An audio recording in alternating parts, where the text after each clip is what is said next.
तो जैसा कि पिछले एपिसोड में हमने देखा था, जो सेवन प्रिंसेस होती है वो डाओ होंग से बोलती है कि डाओ होंग तुम इस तरह से नीचे क्यों बैठे हुए हो। जो सुनकर जो डाओ होंग होता है वो गुस्से में सेवन प्रिंसेस से बोलता है कि मुझे तुम्हें कोई भी एक्सप्लेनेशन देने की जरूरत नहीं है, इसीलिए तुम अपना काम करो। जो सुनकर अब जो सेवन प्रिंसेस होती है वो चिल्लाते हुए क्वीन से बोलती है कि क्वीन लिंगफी, मैं यहाँ पर अपने अंकल मास्टर को लेने के लिए आई हूँ, तो प्लीज उसे मेरे साथ में जाने दीजिए। जो सुनकर अब जो क्वीन होती है वो चिल्लाते हुए सेवंथ प्रिंसेस से बोलती है कि सेवंथ प्रिंसेस, मुझे तुम्हारे अंकल मास्टर के साथ में कुछ बातें डिस्कस करनी है, तो जैसे ही हमारी बातें क्लियर हो जाएगी मैं उन्हें भेज दूंगी, तुम्हें टेंशन लेने की कोई भी जरूरत नहीं है। और क्वीन के इतना बोलते के साथ ही अब हम देखते हैं कि वहाँ पर एम्पर के चिल्लाने की आवाज़ आती है, और जो एम्पर होते हैं वो चिल्लाते हुए बोलते हैं कि जो कि यांग काई है उसे आज से हाउ डायनेस्टी के जनरल का टाइटल दिया जाता है, और जनरल यांग काई का जो टाइटल होगा वो बस मुझसे नीचे होगा, और अगर कोई भी जनरल यांग काई को अपने सामने देखता है तो वो ऐसा ही होगा जैसा कि उसने मुझे देख लिया, और अगर कोई भी उनकी इंसल्ट करेगा तो उसे बहुत ही बड़ी पनिशमेंट दी जाएगी, और वे आज और अभी से जो हमारी 30 मिलियन की आर्मी है वे उसे संभालेंगे। जो सुनकर तो अब जो डाओ होंग होता है वो बहुत ही ज़्यादा शौक हो जाता है, और वो शौक होते हुए अपने मन में सोचता है कि आखिर यहाँ पर चल क्या रहा है। पहले मदर पूरी तरह से चेंज हो गई थी और अब देखो फादर भी यहाँ पर चेंज हो गए। इन्होंने तो पूरी 30 मिलियन की आर्मी को इस यांग काई के ही अंडर में दे दिया। आखिर यहाँ पर चल क्या रहा है और ये यांग काई आखिर है कौन। और इसके इतना सोचते ही अब हमारा जो व्यू होता है वो न्यू के ऊपर आ जाता है, जो कि वहाँ से जाने लगता है, और वो जाते हुए बोलता है कि एम्पायर ने काफ़ी अच्छा काम किया है, तो ठीक है क्वीन, मैं अब यहाँ से जा रहा हूँ। लेकिन हम देखते हैं कि जो क्वीन होती है वो तो एम्पायर की बात को सुनकर बहुत ही ज़्यादा शौक हो चुकी होती है, और वो शौक होते हुए अपने मन में सोचती है कि आखिर लॉर्ड ने ये सब कुछ कैसे किया।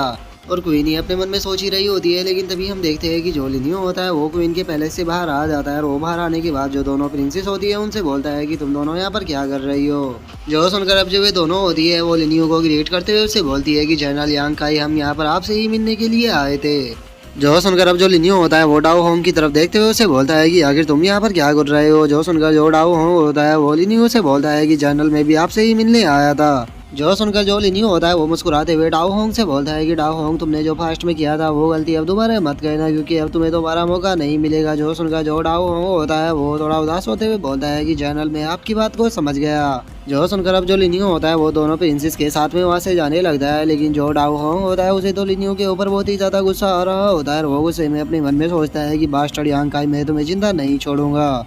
और जो इस चीज़ की शुरुआत है वो मैं आज से ही कर दूंगा। और डाओ होंग ये सब कुछ अपने मन में सोच ही रहा होता है, लेकिन तभी हम देखते हैं कि जो क्वीन होती है वो उसके पास में आ जाती है, और वो उसके पास में आते हुए उससे बोलती है,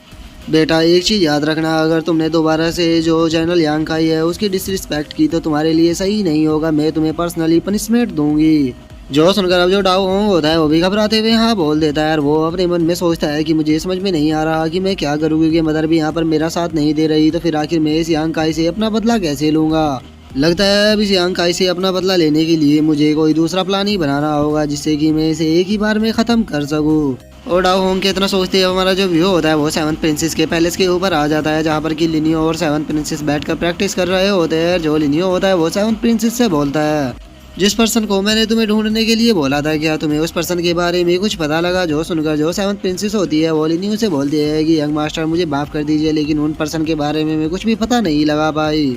जो सुनकर जो अब लिनियो होता है वो उससे बोलता है कि मुझे लगाया था कि तुम उसे नहीं ढूंढ पाओगी, क्योंकि अगर तुम उसे ढूंढ लेती तो उसके बाद जो यहाँ के हिडन पैलेस है उनका कोई मतलब ही नहीं रह जाता। और इतना बोलकर जो लिनियो होता है वो अपने मन में सोचता है कि इतना लंबा टाइम बीत गया, लेकिन मुझे मी वांग और या बाकी के लोग हैं उन सभी के बारे में कोई भी न्यूज़ नहीं आई, इसीलिए मुझे उन लोगों की अब थोड़ी चिंता होने लगी है।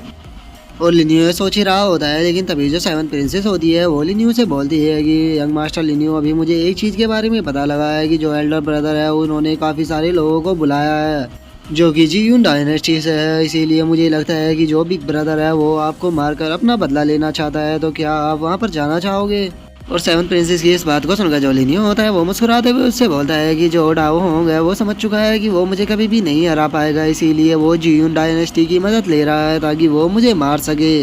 लेकिन अगर यहाँ पर जीयून डायनेस्टी के लोग मुझे मारने के लिए आए हैं तो फिर मैं भी वहाँ पर जाना जरूर चाहूँगा। और इतना बोलकर अब जो लिनियो होता है वो वहाँ से जाने लगता है, और वो जाते हुए सेवंथ प्रिंसेस से बोलता है कि ठीक है आज की प्रैक्टिस हो गई तो मैं थोड़ा घूम कर आता हूँ। जो सुनकर सेवंथ प्रिंसेस लिनियो से बोलती है कि यंग मास्टर क्या आप उसी ही जगह पर जा रहे हो। जो सुनकर जो लिनियो होता है वो मुस्कुराते हुए सेवंथ प्रिंसेस से बोलता है कि हाँ बिल्कुल, क्योंकि मुझे लगता है कि वहाँ पर काफ़ी इंटरेस्टिंग चीज़ें होने वाली है, तो इसीलिए मैं भी जाकर देखना चाहता हूँ कि आगे जीयून डायनेस्टी यहाँ पर क्या करती है। जिसके बाद अब हमारा जो व्यू होता है वो डाओ होंग के ऊपर आ जाता है और जो डाओ होंग होता है वो जीन डायनेस्टी का जो डीन होता है उसे बोलता है कि प्रिंस डीन प्लीज मेरी बात को मानो और मेरे साथ में चलो।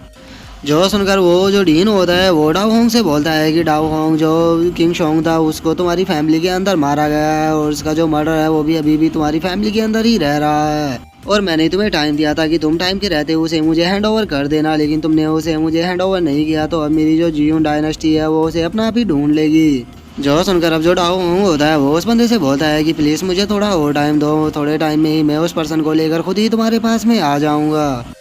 जो सुनकर वो जो पर्सन होता है वो उसे मैं डाओ होंग से बोलता है कि मैं और वेट नहीं कर सकता, अब अगर तुम उसे मेरे हैंड ओवर नहीं करोगे तो मैं भूल जाऊंगा कि तुम कौन हो और मैं तुम्हें ही यहाँ पर मार दूंगा। जो सुनकर अब हम देखते हैं कि जो डाओ होंग होता है उसे भी थोड़ा गुस्सा आ जाता है और वो अपने ओरा को निकालते हुए बोलता है कि क्या कहा तुमने, तुम यहाँ पर मुझे मारोगे, लगता है कि तुम भूल चुके हो कि मैं कौन हूँ, तो चलो फिर अभी स्टार्ट करते हैं। और अब डाओ होंग को फाइट के लिए रेडी होता हुआ देखकर हम देखते हैं कि वो पर्सन भी अपनी स्वॉर्ड को निकालने लगता है और वो अपनी स्वॉर्ड को निकालते हुए डाओ होंग से बोलता है कि डाओ होंग लगता है कि तुम खुद को ज़्यादा ही पावरफुल समझने लगे हो, कहीं तुम्हें ऐसा तो नहीं लगता कि मैं तुम्हें यहाँ पर नहीं मार सकता। जो सुनकर अब जो डाओ होंग होता है वो भी एक एनर्जी स्वॉर्ड को बना लेता है, वो एनर्जी स्वॉर्ड को बनाते हुए उस पर्सन से बोलता है कि तुम नहीं जानते कि मैंने हज़ारों से भी ज़्यादा औरत के अंदरों से यीन एंड यांग की एनर्जी को एब्सॉर्ब किया है, जिस कारण जो मेरी पावर है वो काफ़ी ज़्यादा बढ़ चुकी है, तो चलो देखते हैं कि आज तुम मेरे सामने टिक पाते हो या नहीं। और इतना बोलकर हम देखते हैं कि जो डाओ होंग होता है वो उस पर्सन की तरफ अटैक को कर देता है, जो देखकर वो जो पर्सन होता है वो भी एक बार के लिए काफ़ी शौक हो जाता है और हम देखते हैं कि उसका अटैक लगने ही वाला होता है, लेकिन तभी वो अपनी जगह से गायब हो जाता है और जो डाओ होंग का अटैक होता है वो पीछे जाकर बॉम्ब से टकराता है। जिसके बाद अब हम देखते हैं कि वो जो पर्सन होता है वो डाओ होंग के पीछे आ चुका होता है, वो डाओ होंग के पीछे आते हुए उससे बोलता है कि डाओ होंग तुम्हारे अटैक में पावर तो बहुत है लेकिन तुम्हारे पास स्पीड नहीं है। और इतना बोलकर हम देखते हैं कि वो जो पर्सन होता है वो डाओ होंग के ऊपर पीछे से अटैक कर देता है, जिसका जो डाओ होंग होता है उसकी हालत बहुत ही ज़्यादा ख़राब हो जाती है और अब वो शौक होते हुए उस पर्सन से बोलता है आखिर आखिर ये पॉसिबल भी कैसे है, तुम मुझे केवल एक ही अटैक में कैसे हरा सकते हो, क्योंकि मैं किंग रियलम के 3rd लेवल की पीक पर हूँ। जो सुनकर अब जो पर्सन होता है वो डाओ होंग से बोलता है कि डाओ होंग तुम कुछ भी नहीं हो, वो तो बस तुम्हें तुम्हारी मदर की सपोर्ट मिली हुई है जिस कारण तुम अभी तक हाओयू डायनेस्टी के अंदर बचे हुए हो, नहीं तो तुम हाओयू डायनेस्टी के अंदर कुछ भी नहीं हो। और इतना बोलकर अब जो वो पर्सन होता है वो अपने साथी से बोलता है कि इसे उठा लो और इसे होली मजेस्टी के पास में लेकर चलो। जो सुनकर वो जो पर्सन होता है वो भी हाँ बोल देता है, लेकिन तभी हम देखते हैं कि जो लिनियो होता है वो वहाँ पर आ जाता है और वो वहाँ पर आने के बाद उन लोगों से बोलता है कि यहाँ पर मैं इसे लेने के लिए आया हूँ, तो क्या तुम प्लीज़ इसे मेरे लिए यहाँ से जाने दे सकते हो। और अब लिनियो को वहाँ पर देखकर हम देखते हैं कि जो डाओ होंग होता है वो लिनियो के पैरों को पकड़ लेता है और वो उसे अपनी जान की भीख मांगते हुए बोलता है कि यांकाई प्लीज़ मुझे बचा लो। जो सुनकर जो लिनियो होता है वो उसे बोलता है कि क्या हुआ, अब तुम मुझसे अपनी जान की बचाने की भीख क्यों मांग रहे हो, क्योंकि कुछ देर पहले तो तुम मुझे मारने के लिए प्लान को बिछा रहे थे। और अब लिनियो के इतना बोलते के साथ ही हम देखते हैं कि जो हमारा आज का एपिसोड है वो यहीं पे कंप्लीट हो जाता है। तो अब नेक्स्ट एपिसोड में देखें कि आगे क्या होता है। अगर आप लोगों को वीडियो अच्छी लगी हो तो लाइक करना, चैनल को सब्सक्राइब करना। मैं मिलता हूँ नेक्स्ट एपिसोड में, तब तक के लिए बाय बाय गाइज।